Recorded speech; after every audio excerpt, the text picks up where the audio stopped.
ನಾನು ಇವತ್ತಿನ ನನ್ನ ಮಾತಿನಲ್ಲಿ ಕೇವಲ ನಾವು ಜನ್ಮದಾದಂಥ ಈ ರಾಷ್ಟ್ರ ಇವತ್ತು ಇಡೀ ಜಗತ್ತಿನಲ್ಲಿ ಯಾವ ಸ್ಥಾನ ಮಾನ ಗೌರವವನ್ನು ಪಡೆದಿದೆ, ಅದರ ಜೊತೆ ಈಗಿರುವ ನಮ್ಮ ಸವಾಲುಗಳೇನು, ಇದಕ್ಕೆ ನಾವು ಕೈಕಟ್ಟಿ ಕೂತ್ಕೊಳ್ಳದೆ ಒಬ್ಬ ವ್ಯಕ್ತಿಯಾಗಿ ಇರ್ಬೋದು, ಒಬ್ಬ ಪ್ರಜೆಯಾಗಿರ್ಬೋದು, ಅಥವಾ ಇಂಥ ಒಂದು ಸಂಸ್ಥೆಯ ಸದಸ್ಯರಾಗಿರ್ಬೋದು, ಏನನ್ನು ತಾವು ನಮ್ಮ ಅಲ್ಲಿನ ಸೇವೆಯನ್ನು ಮಾಡಬಹುದು ಎಂಬ ವಿಚಾರದ ಬಗ್ಗೆ ಮಾತಾಡಲಿಕ್ಕೆ ಮಾತ್ರ ಹೋಗ್ತಾ ಇದ್ದೇವೆ. ನಮ್ಮ ದೇಶಕ್ಕೆ ಅದೆಷ್ಟು ದೊಡ್ಡ ಇತಿಹಾಸ ಇದೆ ಎಂಬುದನ್ನು ಗಮನಿಸಿ. ಇವತ್ತು ಸಾವಿರಾರು ವರ್ಷದ ಇತಿಹಾಸ ಇರುವಂಥ ನಮ್ಮ ದೇಶ, ಇವತ್ತು ಅಮೆರಿಕದಂಥ ರಾಷ್ಟ್ರಕ್ಕೆ ಇರುವ ಇತಿಹಾಸ 500 ವರ್ಷದ ಇತಿಹಾಸ. ಆದರೆ ನಮ್ಮ ದೇಶಕ್ಕೆ ಹರಪ್ಪ ಮೊಹೆಂಜೊದಾರೊರ ನಾಗರಿಕತೆಯನ್ನು ಹೇಳ್ತಾ ಹೋದರೆ ಒಂದು 10,000 ವರ್ಷದ ಇತಿಹಾಸ ನಮಗೆ ನಾಗರಿಕತೆ ಬರಬೇಕು. ನಾವು ಇವತ್ತಿನವರೆಗೆ ನಮ್ಮ ಭಾರತ ದೇಶ ಇನ್ನೊಂದು ದೇಶವನ್ನು ಆಕ್ರಮಣ ಮಾಡಿದಂಥ ಪ್ರಸಂಗವೇ ಇದೆ. ನಮ್ಮ ದೇಶವನ್ನು ಹಲವಾರು ರಾಷ್ಟ್ರಗಳು ಬೇರೆ ಬೇರೆ ಉದ್ದೇಶಕ್ಕಾಗಿ ಆಕ್ರಮಣವನ್ನು ಬಹಳ ಕಾಲದಿಂದ ಮಾಡಿಕೊಂಡು ಬಂದಿರಬಹುದು. ಆದರೆ ನಮ್ಮ ಭಾರತ ದೇಶ ಇವತ್ತಿನವರೆಗೆ ಇನ್ನೊಂದು ದೇಶವನ್ನು ಆಕ್ರಮಣ ಮಾಡಿದಂಥ ವಿಚಾರವೇ ನಮ್ಮಲ್ಲಿ ಇದೆ. ಈ ದೇಶದ ಪ್ರತಿಯೊಬ್ಬರು ಪ್ರಜೆಯೂ ಕೂಡ ಧರ್ಮವನ್ನು ಮುಂದಿಟ್ಟುಕೊಂಡು ಜೀವನ ಮಾಡುವವರು. ಧರ್ಮ ಎಂಬುದು ನಮ್ಮ ಜೀವನದ ಒಂದು ಅವಿಭಾಜ್ಯ ಅಂಗವಾಗಿ ಇನ್ನಿಂದಲೂ ಈಗ ಇಷ್ಟೆಲ್ಲ ಕಾರ್ಯಗಳಾಗಿರುವಾಗಲೂ ನಾವು ಅದನ್ನು ಅವಿಭಾಜ್ಯ ಅಂಗವಾಗಿ ಸ್ವೀಕಾರ ಮಾಡಬೇಕು. ಭಾರತ ದೇಶ ಹಿಂದೂ, ಜೈನ, ಬುದ್ಧ, ಸಿಖ್ ಧರ್ಮಗಳ ತವರು ಮನೆ. ಹಿಂದೂಗಳಿಗೆ ಸಂಬಂಧಪಟ್ಟ 6,48,000 ದೇವಸ್ಥಾನ ಈ ನಮ್ಮ ದೇಶದಲ್ಲಿ ಇದೆ ಎಂಬುದನ್ನು ನಾವು ಗಮನಿಸಬೇಕು. ಅದರ ಜೊತೆಗೆ ಜೈನರಿಗೆ ಸಂಬಂಧಪಟ್ಟ 7,241 ವಸತಿಗಳು ಈ ದೇಶದಲ್ಲಿ, ಸಿಖ್ಖರಿಗೆ ಸಂಬಂಧಪಟ್ಟ 7,567 ಗುರುದ್ವಾರಗಳಿವೆ. ಇದರ ಒಟ್ಟಿಗೆ ಬುದ್ಧಿಸ್ಟ್ ಟೆಂಪಲ್ಗಳು 8,114 ಇಟ್ಟುಕೊಂಡು ಅವರಿಗೆ ಬಹಳ ಮುಖ್ಯವಾಗಿ ಅಂಗಸಂಸ್ಥೆಯಾದಂಥ ಸ್ತೂಪಾಸ್ 84,000 ಈ ದೇಶದಲ್ಲಿದೆ. ಇದಲ್ಲದೆ ಅನ್ಯ ಧರ್ಮದಿಂದ ಬಂದಂಥ ನಮ್ಮ ದೇಶಕ್ಕೆ ಬಂದಂಥ ಮುಸಲ್ಮಾನರಿಗೆ ಸಂಬಂಧಪಟ್ಟ 3 ಲಕ್ಷ ಮಸೀದಿ ಈ ನಮ್ಮ ನಾಡಿನ ಭಾರತ ದೇಶದಲ್ಲಿದೆ. ಯಾವ ಮುಸಲ್ಮಾನ ದೇಶದಲ್ಲಿ ಇಷ್ಟು ಸಂಖ್ಯೆಯ ಒಂದು ಮಸೀದಿ ಇದೆ ಎಂಬುದನ್ನು ನಾವು ಗಮನಿಸಬೇಕು. ಅದರ ಜೊತೆ ಕ್ರಿಸ್ತರಿಗೆ ಸಂಬಂಧಪಟ್ಟ 23,536 ಚರ್ಚ್ಗಳು ಇವತ್ತು ನಮ್ಮ ದೇಶದಲ್ಲಿದೆ. ಇದೆಲ್ಲ ಪಟ್ಟಿಕೊಡುವಂಥ ಯಾಕೆ ನಾನು ಪಟ್ಟಿಕೊಟ್ಟಂತಂದರೆ, ಈ ದೇಶದಲ್ಲಿ ನಾವೆಲ್ಲರೂ ಜೀವನ ಮಾಡುವವರು ನಾವೆಲ್ಲರೂ ಧರ್ಮವನ್ನು ನಮ್ಮ ಅವಿಭಾಜ್ಯ ಅಂಗವಾಗಿಟ್ಟುಕೊಂಡು ನಾವು ಬದುಕುವುದು. ಇವತ್ತಿಗೂ ಧರ್ಮವನ್ನು ಬಿಟ್ಟು ನಮ್ಮ ಬದುಕುವುದು ಇಲ್ಲ. ಇವತ್ತು ಪ್ರಾಚೀನವಾದಂಥ ವೇದ ಗ್ರಂಥಗಳಲ್ಲಿ ಮಹಾಭಾರತ ಮತ್ತು ನಮ್ಮ ರಾಮಾಯಣ ಎಂಬುದು ಕಾವ್ಯಗಳನ್ನು ಜಗತ್ತಿಗೆ ನಾವು ಕೊಟ್ಟಂಥ ಒಂದು ದೇಶ. ಯೋಗ, ಚೆಸ್ ಆಟವನ್ನು ಭಾರತ ಇಡೀ ಜಗತ್ತಿಗೆ ಇವತ್ತು ಕೊಟ್ಟಿದೆ. ಆಯುರ್ವೇದ ಔಷಧ ಜಗತ್ತಿನಲ್ಲಿರುವ ವೈದ್ಯ ಪದ್ಧತಿಯಲ್ಲಿ ಅತಿ ಪುರಾತನವಾದಂಥ ಒಂದು ಪದ್ಧತಿ ಅದು ಆಯುರ್ವೇದವನ್ನು ಕೊಟ್ಟಂಥ ನಾವು. ಸುಶ್ರುತ ಜಗತ್ತಿನ ಪ್ರಥಮ ಶಸ್ತ್ರಚಿಕಿತ್ಸಾ ವೈದ್ಯ ಇಡೀ ಜಗತ್ತಿನ ಸುಶ್ರುತ. ಇವತ್ತು ಜಗತ್ತಿನಲ್ಲಿ ಅತಿ ಹೆಚ್ಚು ಜನಸಂಖ್ಯೆ ಇರುವಂತಹ ದೇಶ ನಾವು ಭಾರತ ದೇಶ. 144 ಕೋಟಿ ಜನಸಂಖ್ಯೆ ಇರುವಂತಹ ಈ ದೇಶ. ಅದರಲ್ಲೂ 144 ಕೋಟಿಯಲ್ಲಿ 60% ಜನರು ಇವತ್ತು 35 ವರ್ಷಕ್ಕಿಂತ ಕಡಿಮೆ. ಅದಕ್ಕಿಂತಲೂ ಬಹಳ ಮುಖ್ಯವಾಗಿ ಯುವ ಸಂಪರ್ಕವನ್ನು ನೋಡಿದರೆ 1ನೇ ತರಗತಿಯಿಂದ 12ನೇ ತರಗತಿಯಲ್ಲಿ ಓದುತ್ತಿರುವಂತಹ ಮಕ್ಕಳ ಸಂಖ್ಯೆ 39 ಕೋಟಿ. ಆಮೇಲೆ UG/PG ಪ್ರೋಗ್ರಾಮ್ ಮಾಡುವಂತಹ ವಿದ್ಯಾರ್ಥಿಗಳ ಸಂಖ್ಯೆ 18 ವರ್ಷದಿಂದ 25 ವರ್ಷದವರೆಗೆ ಮಂಗಳೂರು ಯೂನಿವರ್ಸಿಟಿ ಅಂತ 1025 ಯೂನಿವರ್ಸಿಟಿಗಳಲ್ಲಿ 6 SJM ಕಾಲೇಜುಗಳ 45,000 ಕಾಲೇಜುಗಳಲ್ಲಿ 11,45,000 ಯುವತಿಯರು ಈ ದೇಶಕ್ಕೆ ಕಲಿತಾ ಇದ್ದಾರೆ. ಎಂಥ ಯುವ ಸಂಪತ್ತು ಎಂಬುದನ್ನು ನೋಡಿ. ಅಂತಿಂತೂ ಇಡೀ ವಿದ್ಯಾರ್ಥಿಗಳ ವರ್ಗವನ್ನು ನೋಡಿದ್ರೆ 1ನೇ ತರಗತಿಯಿಂದ PG-ವರೆಗೆ 51 ಕೋಟಿ ವಿದ್ಯಾರ್ಥಿಗಳು ಈ ದೇಶದಲ್ಲಿರುವುದು ಜಗತ್ತಿನಲ್ಲಿ ಎಲ್ಲರೂ ಇದೆ ಎಂಬುದನ್ನು ನೀವು ಗಮನಿಸಿ. ಅದರ ಜೊತೆಗೆ ಜಗತ್ತಿನಲ್ಲಿ ಅತಿ ಹೆಚ್ಚು ಸಸ್ಯಾಹಾರಿಗಳು ಇರುವಂತಹ ದೇಶ. ಅದು 38% ಆಫ್ ದ ಪಾಪ್ಯುಲೇಷನ್ ಆಫ್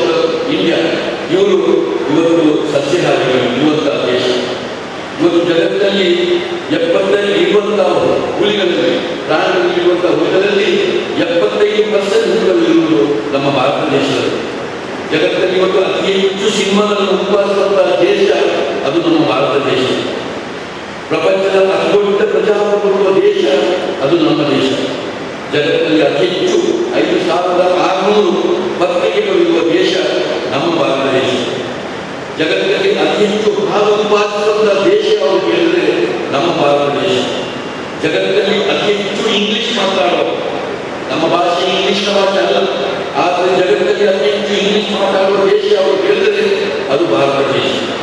ಜಗತ್ತಲ್ಲಿ 11% ಇರುವಂತಹ ಬಂಗಾರ ಅದು ನಮ್ಮ ಭಾರತದಲ್ಲಿ ಇದೆ. ಜಗತ್ತಲ್ಲಿ ಅತಿ ದೊಡ್ಡ 2ನೇ ರೈಲ್ವೆ ಜಾಲ ಇರುವುದು ನಮ್ಮ ಭಾರತ ದೇಶದಲ್ಲಿ ಎಂಬುದನ್ನು ಭಾರತ ರೈಲ್ವೆ ಜಗತ್ತಲ್ಲಿ ಅತಿ ಹೆಚ್ಚು ಉದ್ಯೋಗಿಗಳನ್ನು ಹೊಂದಿರುವಂತಹ ದೇಶ.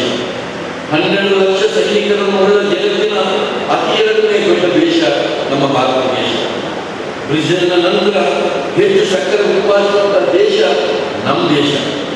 ಚೈನಾ ನಂತರ ಅತಿ ಹೆಚ್ಚು ಸರ್ಕಾರಿ ಉತ್ಪಾದಿಸುವ ದೇಶ ನಮ್ಮ ದೇಶ. ಜಗತ್ತಲ್ಲಿ ಅತಿ ಹೆಚ್ಚು ಸಾಂಬಾರು ಪದಾರ್ಥ ಉತ್ಪಾದಿಸುವ ದೇಶ ಇದು ಭಾರತ ದೇಶ. ಜಗತ್ತಲ್ಲಿ ಅತಿ ಹೆಚ್ಚು ದ್ವಿದಳ ಧಾನ್ಯಗಳನ್ನು ಉತ್ಪಾದಿಸುವ ದೇಶ ನಮ್ಮ ದೇಶ. ಇಂತಹ ದೇಶಗಳು ಜಗತ್ತಲ್ಲಿ ಎಂತೆಂಥ ಒಂದು ಶಕ್ತಿ ಬರುತ್ತಾ ನಮ್ಮ ದೇಶ ಇವುಗಳನ್ನು ನಾವು ಬದುಕುವಂಥ ಜೀವನ ಮಾಡುವಂಥ ದೇಶವನ್ನು ಒಮ್ಮೆ ಅರ್ಥೈಸುವ. ಇಂತಹ ದೇಶದಲ್ಲಿ ನಾವು ಇಡೀ ನಮ್ಮ ಜನಾಂಗವನ್ನು ತೆಗೆದು ನೋಡಿದ್ರೆ ಅದು ಎಷ್ಟು ವಿವಿಧ ಜನಾಂಗ ಇವತ್ತು ನಮ್ಮಲ್ಲಿ ಇದೆ. ನಮ್ಮಲ್ಲಿ ಇವತ್ತು ಬಹಳ ಮುಖ್ಯವಾದಂಥ ಕೆಲವು ಮತಗಳು ಇದ್ದರೂ ಕೂಡ 3,000 ಜಾತಿಗಳು ಇರುವಂತಹ ಈ ದೇಶ.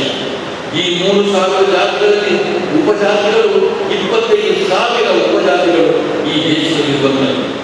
ಇಲ್ಲಿ ಪರಿಶಿಷ್ಟ ಇವತ್ತು ಟ್ರೈಬ್ಸ್ಗಳು ಇರುವಂತಹ ಜನಾಂಗ 705 ಪರಿಶಿಷ್ಟ ಜನಾಂಗ ಇರುವಂತಹ ಈ ದೇಶ. ಇಡೀ ನಮ್ಮ ದೇಶವನ್ನು ಆಲೋಚನೆ ಮಾಡಿದ್ರೆ ನಾನು ಎಲ್ಲೂ ವಿಷವಾಕ್ಯದಲ್ಲಿ ಚಿಂತಿಸಬೇಡಿ, ಇವರು ಯಾಕೆ ಎಷ್ಟು ವಿಂಗಡಣೆ ಮಾಡ್ತಾ ಇದ್ದಾರೆ ಅವರು. ಯಾಕಂದ್ರೆ ಈ ದೇಶದಲ್ಲಿ ಬದುಕಬೇಕಾದ್ರೆ ಎಷ್ಟು ನಮಗೆ ಈ ದೇಶವನ್ನು ನಾವು ಅರ್ಥೈಸಬೇಕಾಗಬೇಕು ಎಂಬುದಕ್ಕಾಗಿ ನಾನು ಹೇಳ್ತೇನೆ. ಈ ದೇಶದ ಒಟ್ಟು ಸಂಖ್ಯೆಯಲ್ಲಿ ಹಿಂದೂಗಳು 79.8% ಅಂದರೆ 96 ಕೋಟಿ ಹಿಂದೂಗಳು ಈ ದೇಶದಲ್ಲಿದ್ದಾರೆ. ಮುಸಲ್ಮಾನರು 14.2 17 ಕೋಟಿ ಮುಸಲ್ಮಾನರು ಈ ದೇಶದಲ್ಲಿದ್ದಾರೆ. ಕ್ರಿಶ್ಚಿಯನರು 2.3% ಅಂದರೆ 2,72 ಲಕ್ಷ ಕ್ರಿಶ್ಚಿಯನರು ಈ ದೇಶದಲ್ಲಿದ್ದಾರೆ. ಸಿಖ್ನವರು 7.7 ಅಂದರೆ 2,8 ಲಕ್ಷದಷ್ಟು ಸಿಖ್ನವರಿದ್ದಾರೆ. ಬುದ್ಧಿಸ್ಟ್ 0.7 ಇಟ್ಟುಕೊಂಡು 84 ಲಕ್ಷ. ಜೈನರು 0.4% ಇದ್ದು 45 ಲಕ್ಷ ಜನಗಳು ಇದರ ಜೊತೆಯಿದ್ದಾರೆ. ಇದಕ್ಕೆ ಹಿಂದೂಗಳ ಸಂಬಂಧಪಟ್ಟ ಈ ಜನಾಂಗದಲ್ಲಿ ಇವತ್ತು ಪರಿಶಿಷ್ಟ ಜಾತಿಯು ಬಹಳ ಮುಖ್ಯವಾಗಿ ಬಹಳಷ್ಟು ಕನ್ನಡಿರುವಂತಹ ಜಾತಿ. ಇಂತಹ ಜಾತಿಯಲ್ಲಿ 20 ಕೋಟಿ ಇವತ್ತು ಪರಿಶಿಷ್ಟ ಜಾತಿಯವರು ನಮ್ಮ ದೇಶದಲ್ಲಿದ್ದಾರೆ. ಪರಿಶಿಷ್ಟ ಪಂಗಡ ಇವತ್ತು 10 ಕೋಟಿಯಷ್ಟು ಪರಿಶಿಷ್ಟ ಪಂಗಡ ನಮ್ಮ ದೇಶದಲ್ಲಿ ಇದೆ. ಇದೆಲ್ಲ ಹೇಳುವ ಉದ್ದೇಶ ಹೇಳಿದರೆ ಹಾಗಾದರೆ ಈ ದೇಶ ಎಷ್ಟು ಒಂದು ವೈವಿಧ್ಯಮಯವಾಗಿದೆ. ಇಂತಹ ದೇಶವನ್ನು ಇನ್ನೊಂದು ದೇಶ ಈ ರೀತಿ ಇರಲಿಕ್ಕೆ ಸಾಧ್ಯವಾದ ಎಂಬುದನ್ನು ಗಮನಿಸಿ. ನಾವು ಇವತ್ತು ಇಡೀ ಈ ಒಂದು ದೇಶವನ್ನು ಎಂದೂ ಇನ್ನೊಂದು ದೇಶಕ್ಕೆ ಹೋಲಿಕೆ ಮಾಡಬೇಕು. ನಾವು ಯಾವತ್ತೂ ನಮ್ಮ ದೇಶವನ್ನು ಕೊಂಡು ಯಾವುದೋ ಮುಂದುವರೆದ ರಾಷ್ಟ್ರದೊಂದಿಗೆ ನಾವು ಹೋಲಿಕೆ ಮಾಡುವ ಅಗತ್ಯವೇ ಇಲ್ಲ. ಬಹಳ ಸುಲಭದಲ್ಲಿ ನಾವೆಲ್ಲ ಚೈನಾ ದೇಶಕ್ಕೆ ಹೋಗಿ ಬಂದ ಮೇಲೆ ಚೈನಾ ದೇಶವನ್ನು ನೋಡಿ ನಾವು ಬಹಳಷ್ಟು ಉದಾಹರಣೆ ಮಾತುಗಳನ್ನು ಹೇಳ್ತೇವೆ. ಚೈನಾ ದೇಶ ಇತ್ತೀಚೆಗೆ 20 ವರ್ಷಗಳಲ್ಲಿ ಏನು ಅಭಿವೃದ್ಧಿಯನ್ನು ಪಡೆದಿದೆ, ಅಲ್ಲಿ ಪ್ರಗತಿಗಳು ಏನು, ಅಲ್ಲಿ ಎಲ್ಲ ತತ್ವಗಳು ಏನು, ಎಲ್ಲ ವಿಚಾರಗಳನ್ನು ಹೇಳ್ತೇವೆ. ಅಲ್ಲಿ ಮಾತು ಏನು, ಅಲ್ಲಿ ಉತ್ಪಾದನೆ ಏನು ಎಂಬ ಮಾತನ್ನು ನಾವು ಹೇಳ್ತೇವೆ. ಆದರೆ ಎಂದೂ ಚೈನಾ ದೇಶವನ್ನು ನಮ್ಮ ದೇಶದಲ್ಲಿ ಹೋಲಿಕೆ ಮಾಡಬೇಕು. ಯಾಕಂತ ಹೇಳಿದ್ರೆ ಇವತ್ತು ಚೈನಾ ದೇಶದಲ್ಲಿ ನೀವು ಕೇಳಿದರೆ ಅಲ್ಲಿ ವಾಸ ಮಾಡುವಂತಹ ಯಾವ ಜನರಿಗೂ ಕೂಡ ಒಂದು ಸ್ವಂತವಾದಂತಹ ಜಾಗವನ್ನು ಖರೀದಿಸುವಂತಹ ಹಕ್ಕಿಲ್ಲ.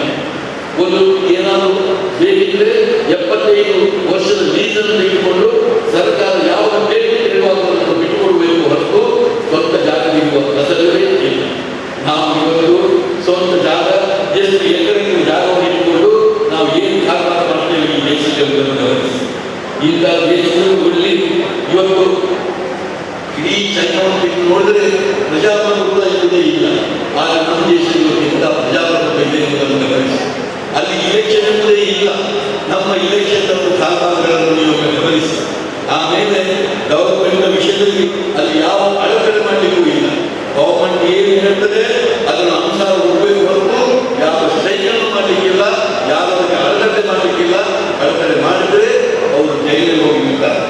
ನಮ್ಮ ದೇಶದಲ್ಲಿ ಒಂದು ವಿಚಾರ ಆಗುವಾಗ ಎಷ್ಟು ಜನರು ಎಷ್ಟು ವಿಚಾರವನ್ನು ಮಾತಾಡ್ತಾರೆ ಎಂಬುದನ್ನು ತಾವುಗಳೆಲ್ಲ ಗಮನಿಸಿ. ಇವತ್ತು ಎಲ್ಲ ಬಿಡಿ ರೈತರ ಬಗ್ಗೆ ಮಾತನಾಡ್ತಾರೆ. ಅಲ್ಲಿ ರೈತರು ಏನು ಹೇಳಿದ್ರೆ ಒಂದಿಷ್ಟು ಜಾಗವನ್ನು ಒಂದು ಜಿಲ್ಲೆಯನ್ನು ಇದನ್ನು ಕೊಟ್ಟುಬಿಟ್ಟಾರೆ. ಕೊಟ್ಟು ಈ ಜಿಲ್ಲೆಯಲ್ಲಿ ಕಬ್ಬು ಮಾಡಬೇಕಾದ್ರೆ ಕಬ್ಬೇ ಮಾಡಬೇಕು, ಇಲ್ಲಿ ಭತ್ತ ಮಾಡಬೇಕಂತ ಹೇಳಿದ್ರೆ ಭತ್ತವೇ ಮಾಡಬೇಕು, ಅದನ್ನು ಬಿಟ್ಟು ಇನ್ನೊಂದು ಬೆಲೆಯನ್ನು ಮಾಡಲಿಕ್ಕೆ. ಇವತ್ತು ನಮ್ಮ ದೇಶದಲ್ಲಿ ಯಾವ ರೈತನೂ ಕೂಡ ಇಡೀ ದೇಶ ಜಗತ್ತಲ್ಲಿರುವಂತಹ ಯಾವ ಬೆಲೆಯನ್ನು ಮಾಡಲಾದ್ರೆ ಯಾವ ಆತಂಕವೂ ನಮ್ಮ ಇಲ್ಲಿ. ಹೀಗಿರುವಾಗ ಆ ದೇಶದ ಅಭಿವೃದ್ಧಿಗೆ ನಮ್ಮ ದೇಶದ ಈ ಜತೆಗತಿಗಳನ್ನು ಹೇಳಿಕೊಂಡು ಹೋಲಿಕೆ ಮಾಡಲು ಸಲ್ಲ ಅಂತ ನಾನು ಹೇಳಲಿಕ್ಕೆ ಇಚ್ಛೆ ಪಡ್ತಾ ಇದ್ದೇನೆ. ಇಂತಹ ದೇಶದಲ್ಲಿ ನಾನು ವಿನಂತಿ ಮಾಡುತ್ತೇನೆ. ನಾವೆಲ್ಲರೂ ಸಾಮರಸ್ಯವಾಗಿ ಬದುಕಬೇಕಾದ್ರೆ, ಪ್ರೀತಿಯಿಂದ ಬದುಕಬೇಕಾದ್ರೆ, ಈ ದೇಶದಲ್ಲಿ ಅಭಿವೃದ್ಧಿ ಕಾಲಕಾಲಕ್ಕೆ ಆಗಬೇಕಾದರೆ, ಮೌಲ್ಯಾಧಾರಿತವಾದ ಬದುಕು ಬೇಕಾದರೆ, ಸಂಬಂಧದ ಬದುಕು ಬೇಕಾದರೆ, ದೇಶೀಯ ಸಂಸ್ಕೃತಿಯ ರಕ್ಷಣೆ ಆಗಬೇಕಾದರೆ ನಾವು ಈ ದೇಶವನ್ನು ಸರಿಯಾಗಿ ಅರ್ಥೈಸಬೇಕು. ಅರ್ಥೈಸಿಕೊಂಡು ನಮ್ಮ ಒಬ್ಬ ವ್ಯಕ್ತಿಯಾಗಿ, ನಮ್ಮ ಸಂಸ್ಥೆಯಾಗಿ ನಾವು ಯಾವ್ಯಾವುದನ್ನು ಜವಾಬ್ದಾರಿಯನ್ನು ಈ ದೇಶವನ್ನು ವಹಿಸಬೇಕು ಎಂಬುದರ ಬಗ್ಗೆ ನಮಗೆ ಜಾಗೃತಿ ಬಹಳ ಮುಖ್ಯ. ಇಂತಹ ಒಂದು ಸೌಭಾಗ್ಯದ ದೇಶದಲ್ಲಿ ಇವತ್ತು ಬಹಳಷ್ಟು ಅಂತರ ಕಂದಕಗಳನ್ನು ಇವತ್ತಿಗೂ ನಾವು ನೋಡ್ತಾ ಇದ್ದೇವೆ. ಸ್ವಾತಂತ್ರ್ಯವನ್ನು ಇಷ್ಟು ವರ್ಷವಾದರೂ ಕೂಡ ನಮ್ಮನ್ನು ಆಳುವಂತಹ ರಾಜ್ಯ ಕೇಂದ್ರ ಸರ್ಕಾರಗಳು, ಸಾಧು ಸಂತರು, ಇಂಥ ರಾಷ್ಟ್ರೀಯ ನಾಯಕರ ಸಂಸ್ಥೆಗಳು ಇವತ್ತು ಬೇಕಾದಷ್ಟು ಕೆಲಸ ಮಾಡಿದರೂ ಕೂಡ ಇವತ್ತು ಕೂಡ ಬಹಳ ಪ್ರಮುಖವಾದಂತಹ ಕ್ಷೇತ್ರದಲ್ಲಿ ಬಹಳಷ್ಟು ಅಂತರ ಕಂದಕವನ್ನು ಕಾಡ್ತೇವೆ. ಐಶ್ವರ್ಯವನ್ನು ತೆಗೆದು ನೋಡಿದರೆ ಈಗ ಲಕ್ಷಾಧಿಪತಿಗಳಿದ್ದಾರೆ, ಕೋಟ್ಯಾಧಿಪತಿಗಳಿದ್ದಾರೆ, ದುಡ್ಡನ್ನು ಏನು ಮಾಡುವಂಥ ತೋಚದವರೇ ಇವತ್ತಿದ್ದಾರೆ. ಅಂತ ದೇಶದಲ್ಲಿ ಒಂದು ಹೊತ್ತು ಊಟ ಮಾಡಲಿಕ್ಕೂ, ಒಂದು ತನ್ನ ಮನೆಗೆ ವಾಸ ಮಾಡಲಿಕ್ಕೂ, ಕಾರ್ಯವನ್ನು ಚಪ್ಪಲಿಯನ್ನು ಹಾಕಲಿಕ್ಕೂ ಕಷ್ಟ ಇರುವಂತಹ ಕವಿಗಳವರು ಈ ದೇಶದಲ್ಲಿದ್ದಾರೆ. ಇವತ್ತು ವಿದ್ಯಾಭ್ಯಾಸವನ್ನು ನೋಡಿದರೆ ನಮ್ಮಲ್ಲಿ UG, PG, PhD ಮಾಡಿದಂತಹ ಹಲವಾರು ವಿದ್ಯಾವಂತರು ಇದ್ದಾರೆ. ಇದೇ ದೇಶದಲ್ಲಿ ಒಂದು ಅಕ್ಷರವನ್ನು ಬರಲಿಕ್ಕೆ ಸಾಧ್ಯವಿಲ್ಲ. ಅನಕ್ಷರರು ಈ ದೇಶದಲ್ಲಿ 37% ಆಫ್ ಪಾಪ್ಯುಲೇಷನ್ ಇವತ್ತು ನಮ್ಮ ದೇಶದಲ್ಲಿ ಅನಕ್ಷರರು ಇದ್ದಾರೆ. ಈ ಅಂತರ ಕಂದಕ ಅಂತ ಅಮೆರಿಕದಂತ, ಇಂಗ್ಲೆಂಡ್ ಅಂತ, ಜಪಾನ್ ಅಂತ, ಜರ್ಮನ್ ಅಂತ ರಾಷ್ಟ್ರಗಳಲ್ಲಿ ಈ ಅಂತರ ಕಂದಕ ಇಲ್ಲ. ಆದರೆ ನಮ್ಮ ದೇಶದಿಂದ ಅಂತರ ಕಂದಕ ಇದೆ. ಆದ್ದರಿಂದ ನಾವು ಒಂದು ಸಾಮರಸ್ಯದಿಂದ ಕೊಡುಕೊಂಡು ಪ್ರಯೋಗ ಆಗಬೇಕಾದ್ರೆ ಒಂದು ಸೇವಾ ಮನೋಭಾವವನ್ನು ಇಟ್ಕೊಂಡು ನಾವು ಈ ದೇಶದಲ್ಲಿ ಎಂಥ ಜೀವನ ಮಾಡಬೇಕು ಎಂಬುದನ್ನು ನಾವು ಆಲೋಚನೆ ಮಾಡಬೇಕು. ಜಾಗತಿಕವಾದ ದಾಳಿ, ಈಗ ಇಡೀ ಜಗತ್ತಿಗೆ ಒಂದು ಜಾಗತಿಕವಾದ ದಾಳಿಗಳು ಬೇರೆ ಬೇರೆ ವಿಚಾರದಲ್ಲಿ ಇವತ್ತು ಆಗ್ತಾ ಇದೆ. ಇವತ್ತು ನಮ್ಮ ಒಂದೊಂದು ಊರು ಇವತ್ತೊಂದು ಜಗತ್ತಿನಲ್ಲಿ ಒಂದೊಂದು ದೇಶ ಇವತ್ತೊಂದು ಹಳ್ಳಿಯಾಗಿ ಕಾಣ್ತಾ ಇದೆ. ನಮ್ಮ ಕಾಲದಲ್ಲಿ ಹಿಂದೆ ಇಡೀ ನಮ್ಮ ಮೇಲೆ ಆದ ದಾಳಿ ಹೆಚ್ಚು ಜಿಲ್ಲೆ, ರಾಜ್ಯ, ದೇಶದಾಗಿತ್ತು. ಈಗ ಜಾಗತಿಕವಾದಂತಹ ದಾಳಿ ನಮ್ಮ ಯುವ ಸಂಪತ್ತಿನ ಮೇಲೆ, ನಮ್ಮ ಮೇಲೆ ಆಗ್ತಾ ಇದೆ. ವ್ಯಾಪಾರ ಮನೋಧರ್ಮ, ಕಾರ್ಪೊರೇಟ್ ಶೈಲಿಗಳು, ಸ್ವೇಚ್ಛಾಚಾರ, ಬೇರೆ ಬೇರೆ ಸಂಸ್ಕೃತಿಯ ಅನುಕರಣೆ, ನಮ್ಮ ದೇಶದ ಸಂಸ್ಕೃತಿ ವಿಚಾರಗಳನ್ನು ದೂರವಾಗಿಕೊಂಡು ಜಗತ್ತೇ ಇವತ್ತು ಒಂದಾಗ್ತಾ ಇರುವಾಗ ಬಹಳಷ್ಟು ಕೊಡುಗಳು ಪ್ರಯೋಗದಲ್ಲಿ ಕೆಟ್ಟರು ಒಳ್ಳೆಯದು ಯಾವುದನ್ನು ಅರ್ಥ ಆಗದೆ ನಮ್ಮ ದೇಶದ ಜನಜೀವನವನ್ನು ಇವತ್ತು ಅಸ್ತವ್ಯಸ್ತ ಮಾಡುವುದನ್ನು ನಾವು ಕಾಣ್ತಾ ಇದ್ದೇವೆ. ಇಂತಹ ಸಂದರ್ಭದಲ್ಲಿ ಇವತ್ತು ನಾವು ಬಹಳಷ್ಟು ಜಾಗೃತಿ ವಹಿಸಿಕೊಳ್ಬೇಕಾಗ್ತದೆ. ನಮಗೆ ಒಂದು ಬೇಸರ ಆಗ್ತಾ ಇದೆ ಅಂತ ಹೇಳಿದ್ರೆ, ಧರ್ಮ ಮತ್ತು ಸಮಾಜ ಎಷ್ಟು ಒಳ್ಳೆಯ ಪದ.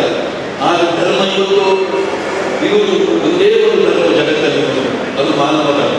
ಆದರೆ ಧರ್ಮ ಎಂಬ ಪದದೊಟ್ಟಿಗೆ ಮತ್ತೆ ಬಂದಂತಹ ಮತಗಳನ್ನೆಲ್ಲ ಜೋಡಣೆ ಮಾಡಿಕೊಂಡು ಆ ಮತದ ಹಿಂದೆ ಧರ್ಮ ಧರ್ಮ ಧರ್ಮ ಅಂತ ಹೇಳಿ ನಮ್ಮನ್ನು ದಾರಿ ತಪ್ಪಿಸ್ತಾ ಇದ್ದಾರೆ.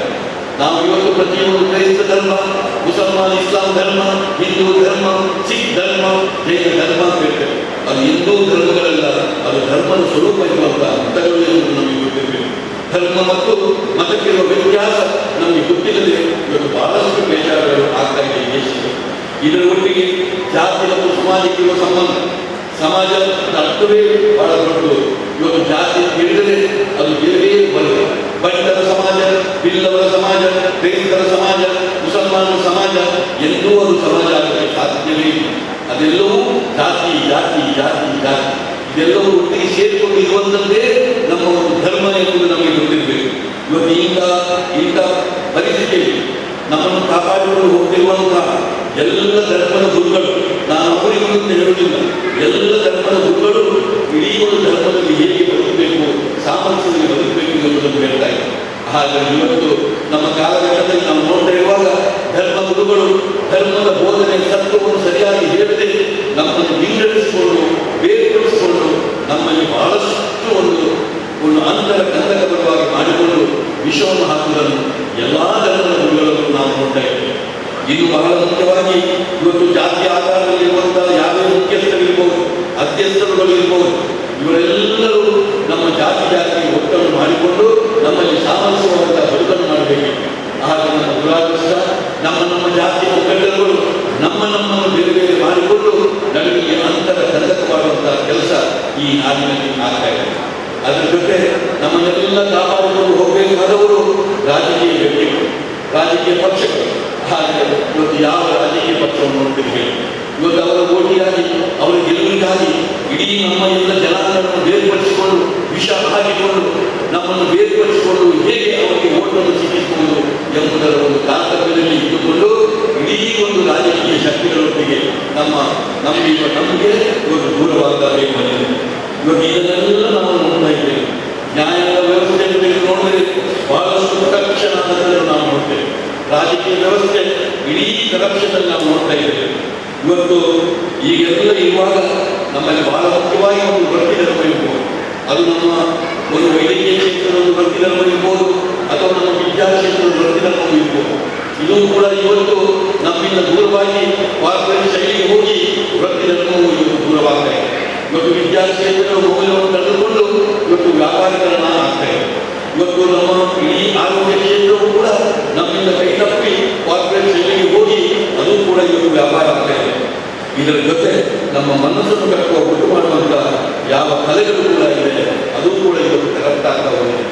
ನಾವು ಇದನ್ನೆಲ್ಲ ಕರಪ್ಷನ್ ಅಂತ ಹೇಳ್ತೇವೆ, ಇದೆಲ್ಲ ನಮ್ಮ ಶಕ್ತಿಯನ್ನು ಹೊಂದಿದಂತೆ ಹೇಳ್ತೇವೆ.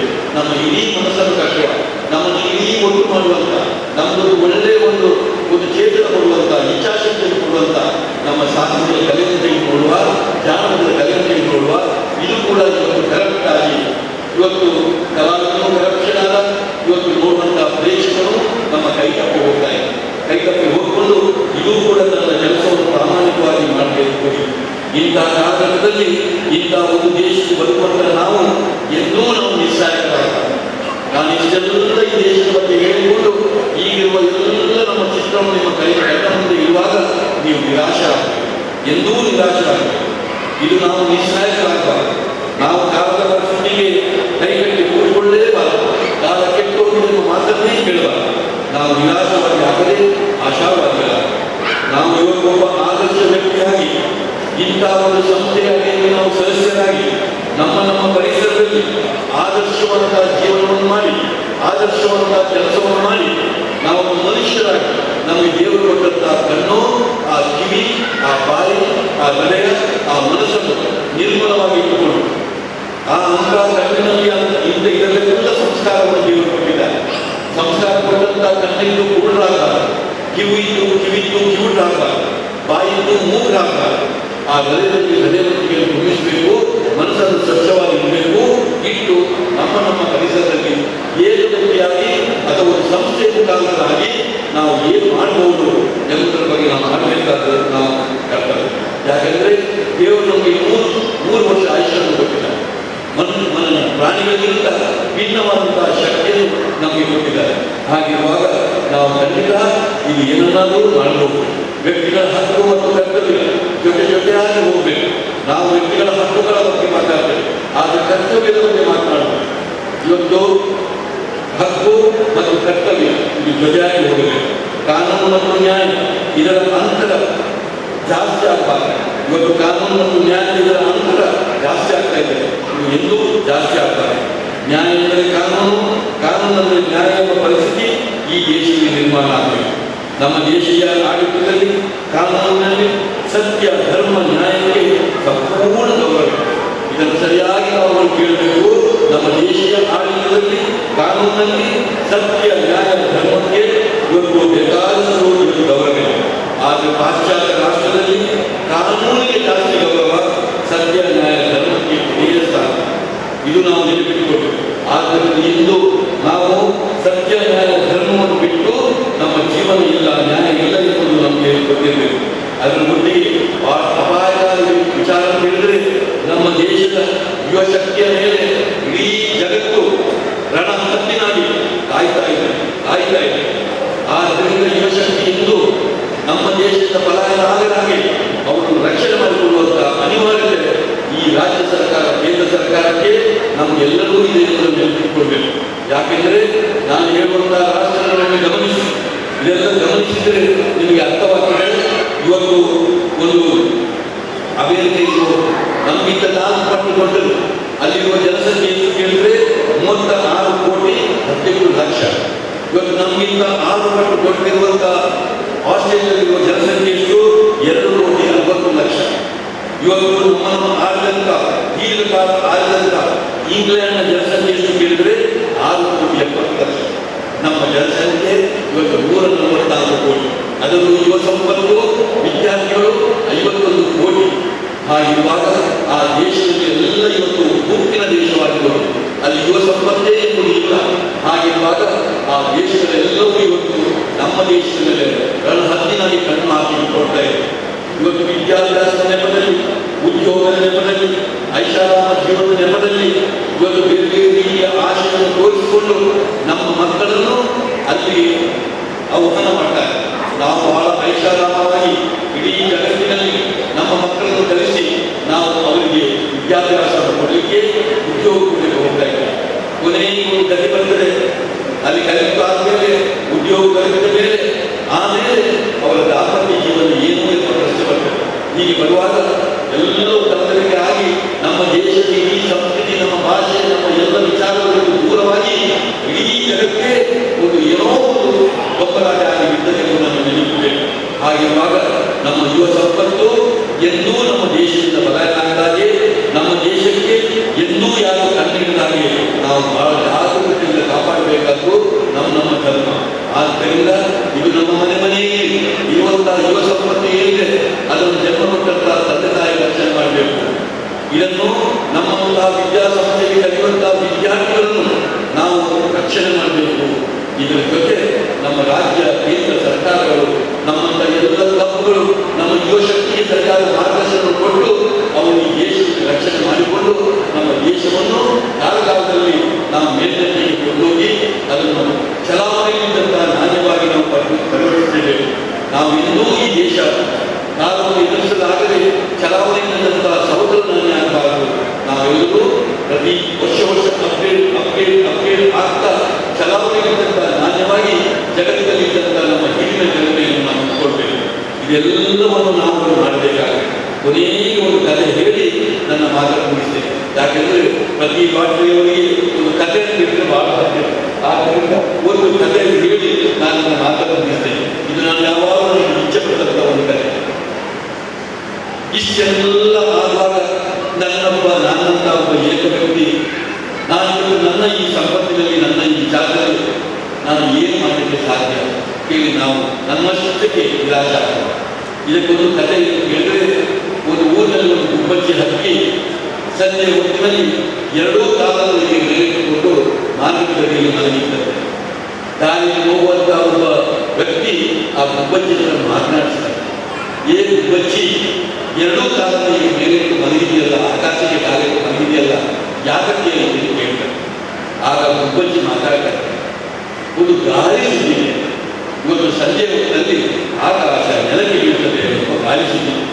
ಒಂದು ವೇಳೆ ಆಕಾಶ ನೆಲಕ್ಕೆ ಬಿದ್ದರೆ ಇಷ್ಟೆಲ್ಲ ಕೋಟಿ ಜನರೇನಾಗ್ಬೋದು, ಆಸ್ತಿ ಏನಾಗ್ಬೋದು ಈ ದೇಶದ ಗತಿಯಲ್ಲಿ. ಅದಕ್ಕಾಗಿ ಅವನ್ನೆಲ್ಲ ರಕ್ಷಣೆ ಮಾಡಲಿಕ್ಕೆ ನಾನು ನನ್ನ ಕಾಲದಲ್ಲಿ ಎಂದು ಅದನ್ನು ಕಾಪಾಡಿಕೆ ನಿಂತಿದ್ದೇನೆ ಅಂತ ಹೇಳಿದೆ. ಆಗ ತಾಯಿಯವರು ಹೇಳಿದಂತೆ, ಏನು ಗುಬ್ಬಚ್ಚಿ, ನಿನ್ನ ಕಾಲಿಯಷ್ಟು ಶಕ್ತಿ, ನಿಂದೆಷ್ಟು ಶಕ್ತಿ, ನಿನ್ನಲ್ಲಿರುವ ಮಾಂಸ ಎಷ್ಟು, ನಿನ್ನಲ್ಲಿರುವ ರಕ್ತ ಎಷ್ಟು, ನೀನು ಇಟ್ಕೊಂಡು ಈ ಜಗತ್ತಲ್ಲಿ ಈ ಆಕಾಶವನ್ನು ಕರೀತಿ ಅಂತ ಹೇಳಿದರೆ ನನಗೆ ನಗು ಬರ್ತದೆ ಅಂತ ಹೇಳಿ. ಆಗ ಗುಬ್ಬಚ್ಚಿ ಹೇಳ್ತಂತೆ, ಮಾರಾಯ, ನಿನ್ನಿಂದ ಜಾಸ್ತಿ ಗೊತ್ತಿರೋದು ನನ್ನ ಶಕ್ತಿ ನನಗೆ ಗೊತ್ತಿರೋದು. ಆದರೆ ನನ್ನಿಂದ ಎಷ್ಟು ಸಾಧ್ಯ ಇದೆ ಅಷ್ಟು ನನ್ನಿಂದ ರಕ್ಷಣೆ ಮಾಡಲಿಕ್ಕೆ ಸಾಧ್ಯ ಆಗ್ತದೆ. ಅದಕ್ಕಾಗಿ ನಾನು ಕಾಲ ನೀಡಿದ್ದೇನೆ. ನನ್ನ ಹತ್ತಿರದಲ್ಲಿರುವಂಥ ಏನಾದರೂ ಸ್ವಲ್ಪಾದರೂ ಏನಾದರೂ ಕಡಿಮೆ ನನ್ನಿಂದ ಸಾಧ್ಯವ ಆ ಅರಿಗ ಸೇವೆ ಮಾಡುವವ ನಾನು ಅಂತ ಹೇಳಿದ್ದಾರೆ. ಹಾಗೆ ನಾವುಗಳಾಗಲಿ ಇಡೀ ಜಗತ್ತಿನ ಈ ದೇಶದ ಇಷ್ಟೆಲ್ಲ ಪ್ರಜೆಗಳಾಗಲಿ ಇಷ್ಟೆಲ್ಲ ಅನಾಹುತಕ್ಕೆ ನಮಗೆ ಏಕರೀತಿಯಾಗಿ ಉತ್ತರಿಸಬೇಕಾದ್ರೆ ಸುಲಭ ಸಾಧ್ಯ ಆಗದೆ ಹೋದರೂ ಕೂಡ ನಮ್ಮ ಬದುಕಿನಲ್ಲಿ 100 ಕಾಲ ಬದುಕುವಾಗ ನಮ್ಮಲ್ಲಿದ್ದಂಥ ಏನು ದೇವರು ಕೊಟ್ಟಂಥ ಸಂಪನ್ಮೂಲ ಇದೆ, ಶಕ್ತಿ ಇದೆ, ಅದನ್ನು ಪ್ರಾಮಾಣಿಕವಾಗಿ ನಾವು ಅದಕ್ಕೆ ಹಾಕಬೇಕಾದ ನಮ್ಮ ಕರ್ತವ್ಯ. ಇದರ ಜೊತೆಯಲ್ಲಿ ನಾನು ಮಗದೊಮ್ಮೆ ಹೊಸದಾಗಿ ಇಲ್ಲಿ ಅಧಿಕಾರ ಸ್ವೀಕರಿಸಿದಂಥ ಶಿವಯ್ಯರವರು ಮತ್ತು ಪದ್ಮನಾಭ ಕೋಟ್ಯಾನವರು ಖಂಡಿತ ನೀವು ನಿಮ್ಮ ವರದಿಯನ್ನು ನಾನು ಕೇಳಿದೆ. ಮುಂದಿನ ಸಮಯದಲ್ಲಿ ಈ ಪರಿಸರದಲ್ಲಿ ಏನೆಲ್ಲ ನಾವು ಮಾಡಬಹುದು ಒಳ್ಳೆಯ ವಿಚಾರವನ್ನು ಎಂಬುದನ್ನು ಮಾಡಿಕೊಂಡು ಇದಕ್ಕಿದ್ದಂಥ 50 ಸದಸ್ಯರು ಇದರಲ್ಲಿ ಇರುವಂಥ ವಿಚಾರ ಬಂದಿದೆ. 50 ಸದಸ್ಯರು ಕೂಡ ಶ್ರೀಸಾಮಾನ್ಯರಲ್ಲ, ಒಂದೆಲ್ಲ ರೀತಿಯಲ್ಲಿ ಅವರೆಲ್ಲರೂ ಬುದ್ಧಿವಂತರು, ವಿಚಾರವಂತರು, ಅವರ ಕ್ಷೇತ್ರದಲ್ಲಿ ರಾಜ್ಯವರು ತಾವುಗಳೆಲ್ಲ ಒಟ್ಟು ಸೇರಿಕೊಂಡು ಈ ಪರಿಸರದಲ್ಲಿ ಆದಷ್ಟು ಒಳ್ಳೆಯ ನಾನು ಹೇಳಿದಂಥ ಹಲವಾರು ವಿಚಾರಗಳನ್ನು ಇಟ್ಟುಕೊಂಡು ನಮ್ಮ ಬದುಕನ್ನು ನಾವು ಮಾಡುವಂತಾಗುತ್ತೆ ಹೇಳಿಕೊಂಡು ಇಡೀ ಇಲ್ಲಿ ಸೇರಿದಂಥ ಮತ್ತು ವೇದಿಕೆಯಿಂದ ಎಲ್ಲರಿಗೂ ಕೈ ಮುಗಿದುಕೊಂಡು ನನ್ನ ಮಾತನ್ನು